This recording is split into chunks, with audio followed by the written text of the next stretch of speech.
திண்டுக்கல் மாவட்டத்தில் மே தினத்தில் விடுமுறை அளிக்காத 50 நிறுவனங்களுக்கு அபராதம் விதிக்கப்பட்டுள்ளதாக தொழிலாளர் உதவி ஆணையர் மலர்கொடி தகவல். வியாழக்கிழமை மாலை 6 மணி அளவில் கிடைக்கப்பெற்ற தகவலின்படி திண்டுக்கல் மாவட்டத்தில் மே தினத்தில் விடுமுறை அளிக்காத 50 நிறுவனங்களுக்கு அபராதம் விதிக்கப்பட்டுள்ளதாக தொழிலாளர் உதவி ஆணையர் மலர்கொடி தெரிவித்துள்ளார்.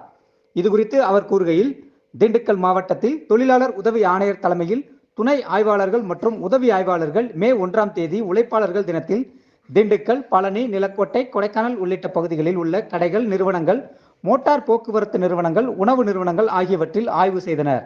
அதில் 30 கடைகளை ஆய்வு செய்தபோது 23 கடைகள் முரண்பாட்டில் ஈடுபட்டுள்ளது தெரியவந்தது. மேலும் 33 உணவு நிறுவனங்களில் ஆய்வு செய்தபோது 27 நிறுவனங்கள் முரண்பாட்டில் ஈடுபட்டது கண்டறியப்பட்டது. மொத்தமாக 63 நிறுவனங்களில் 50 நிறுவனங்கள் விதிமுறைகளை மீறியது கண்டுபிடிக்கப்பட்டது. இதனைத் தொடர்ந்து அந்த நிறுவனங்களுக்கு அபராதம் விதிக்கப்பட்டுள்ளது. தேசிய விடுமுறை நாட்களில் தொடர்ந்து தீவிர கண்காணிப்பு மேற்கொள்ளப்படும்.